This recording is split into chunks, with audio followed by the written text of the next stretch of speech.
बेईब इश्क किस्त नंबर 20 हिस्सा दोवम ईमान फातिमा। हाविया अपने कमरे में लेटी नावल पढ़ रही थी कि दरवाज़ा खोलकर कन्वल अंदर दाखिल हुई। वो उसे देखकर हैरान हुई क्योंकि कन्वल ने आज तक इससे कभी बात तक नहीं की थी। हाय हाविया, कैसी हो? कन्वल ने मुस्कुरा कर पूछा, मगर इसकी निगाहों में अजीब सी चुभन थी। मैं ठीक हूँ, आए बैठे ना भाभी, उसने कहा। ये तुम क्या अजीब सी बकस पढ़ती हो, इस फैंटेसी नॉवेल्स में क्या मज़ा? वो नखुत भरे अंदाज में बोली। अच्छे लगते मुझे बस, और मेरे ख्याल में उनका हकीकत से कुछ ना कुछ ताल्लुक़ होता है, वो आहिस्ता से बोली। मुझे यकीन नहीं आ रहा कि तुम इतनी समझदार लड़की और ऐसी बातों पर यकीन रखती हो। पता है रोहाब भाई के पेरेंट्स में बहुत ज़्यादा लड़ाई होती थीं। दोनों एक दूसरे को नीचा दिखाने का मौका नहीं छोड़ते थे। देखने वालों को लगता था कि वो बहुत अच्छे और आइडियल कपल हैं, मगर सदफ आंटी जो थी वो शौहर का कोई काम अपने हाथ से करना पसंद नहीं करती थी, बल्कि उनके अक्सर काम वलीद चाचू करते थे।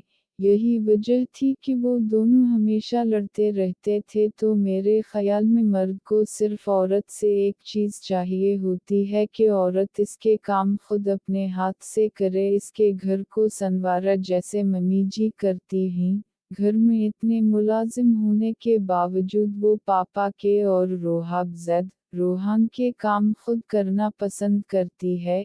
यही जिंदगी की हकीकत है। अब तुम अपनी ही मिसाल ले लो, ये जिस मजूरी में तुम जी रही हो, अगर उसी हालत में तुम्हारी किसी से शादी कर दी जाए तो तुम मर्द को वो हक भी नहीं दे पाओगी और इसके काम भी नहीं कर पाओगे, बल्कि उसके लिए बोझ बन जाओगे। और जब बोझ बन जाती है ना बीवी शौहर के लिए, तो वो इससे उकता जाते हैं जल्दी से। और मर्द की तो फितरत में भी यही लिखा है कि वो जल्दबाज होता है, इसलिए मैं इन फैंटेसी कहानियों को फजूल समझती हूँ।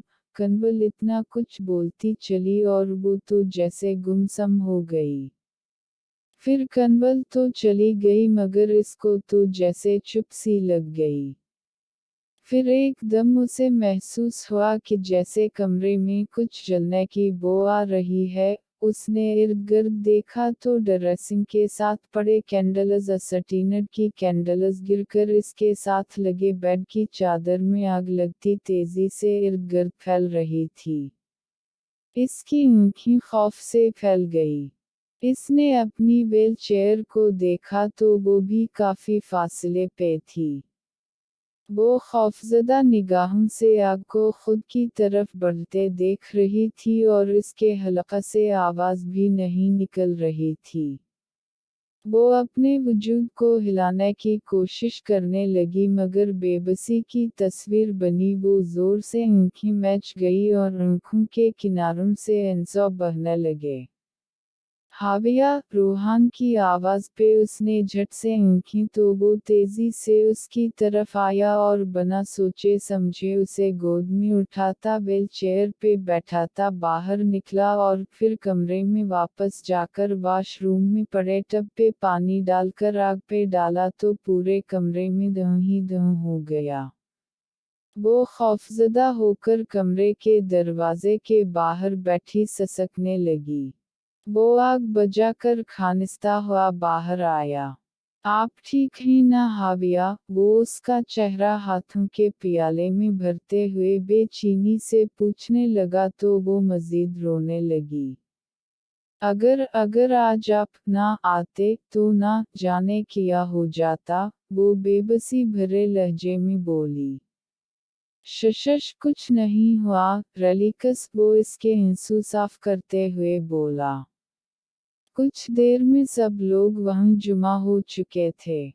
कहाँ थे आप सब? फरा को मैंने खास तौर पे कहा था कि हाविया का ध्यान रखे, वो धारा। क्यों फरा को और कोई काम नहीं है, इसे घर के काम भी करने होते हैं। देवर जी और हाविया को पता है कि वो किसी हादसे से खुद का दिफा नहीं कर सकती, तो कमरे में कैंडल्स जलाई ही क्यों। मिडिल क्लास घराने से ही तो ऐसी चीजें देखी नहीं, तो बस शौक पूरे करने चाहे अपने शौक में पूरे घर को आग में झोंक दे। कंवल ने इस कदर तहकीराना अंदाज में कहा कि इसकी बात पे वो तरदीद भी ना कर पाई कि कैंडल्स उसने नहीं जलाई थी। भाभी कैसे बात कर रही हैं और उनका दिल किया जला ली, मगर आप ये बात आराम से भी कह सकती थीं, इस कदर हारिश अल्फाज कैसे इस्तेमाल कर सकती हैं, रूहान ने नागवारी से कहा। और आप कैसे बात कर रहे हैं, एक गैर लड़की के लिए अपनी भाई की बीवी से बदतमीजी कर रहे हैं, कंवल ने कहा और फिर रोते हुए वहां से चली गई। सुकून मिल गया तुम्हें घर में फसाद डालकर, ऐसे कैसे बात कर दी तुमने कंवल से, सुग्री शाह ने रोहान को कहा।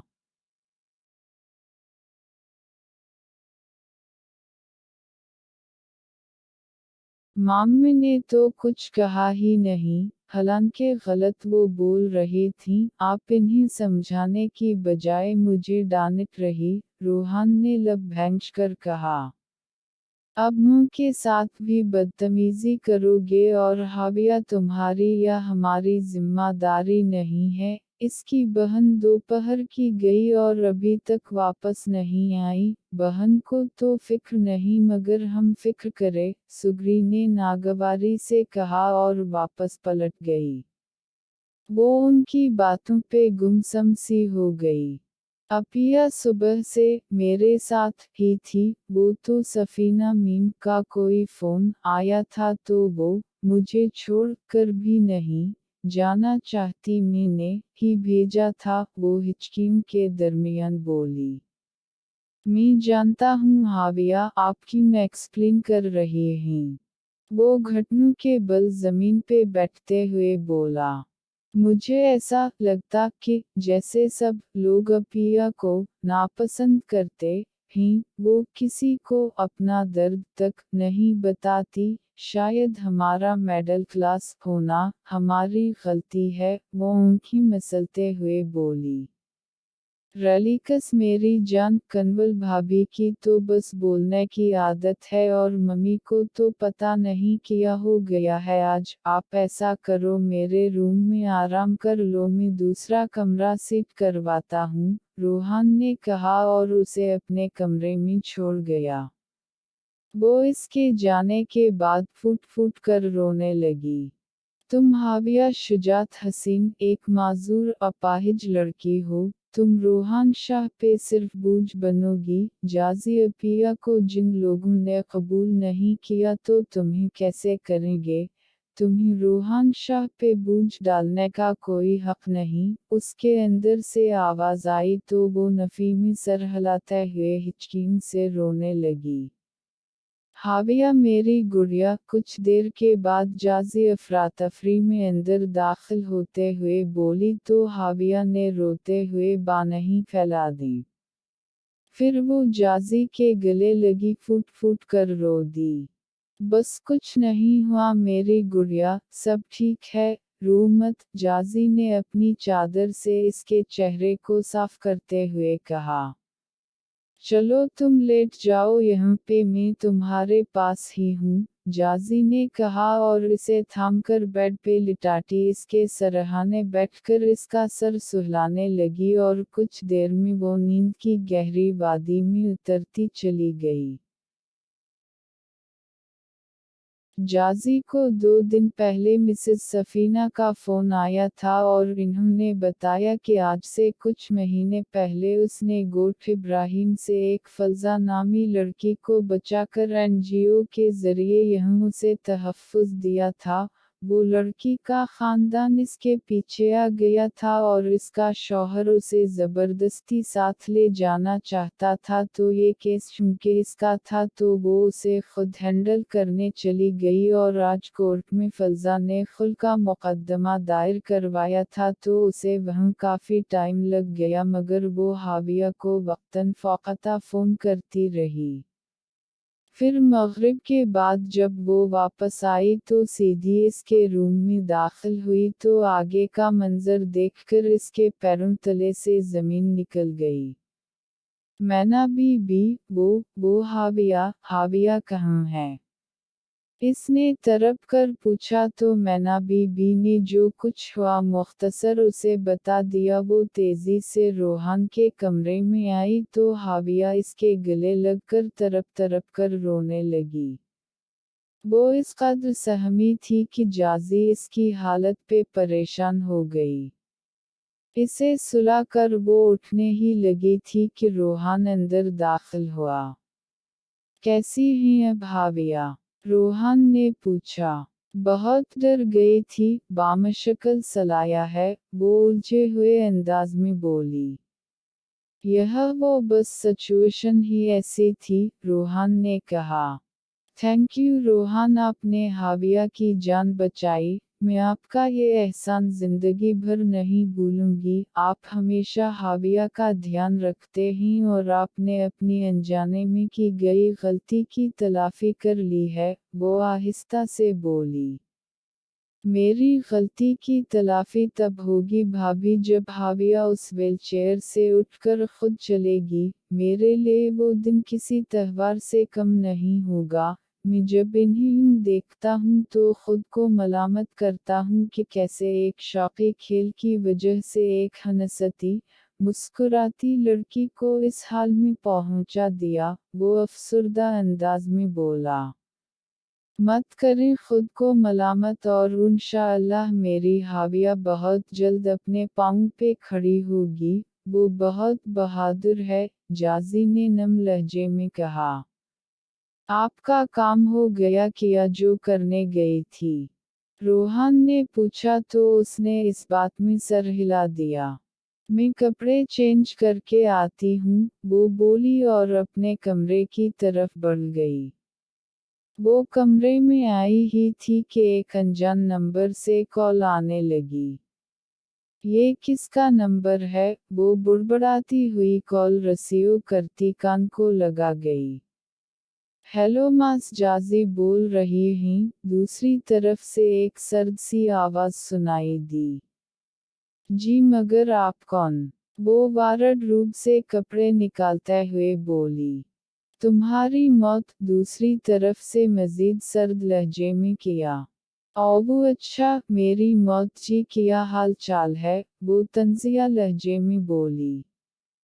तुम उस वक्त मजाक उड़ा रही हो जब मेरा सामना करोगी तो तुम्हारी सांसें हलक़ में अटक जाएंगी, वो धाड़ा। बकवास बंद कर और जा यहाँ से, मेरा टाइम बड़ा कीमती है, वो नागवारी से बोली। उसे लगा कि कोई इसके जानने वाला मजाक कर रहा है। तेरा टाइम कीमती होने के साथ साथ बहुत कम रह गया है, अगर बढ़ाना चाहती है तो फ़ज़ा को चुपचाप केस वापस लेने को कहो। दूसरी तरफ की बात सुनकर वो साकत रह गई। मेरा चैनल सब्सक्राइब कर दीजिएगा। जारी है।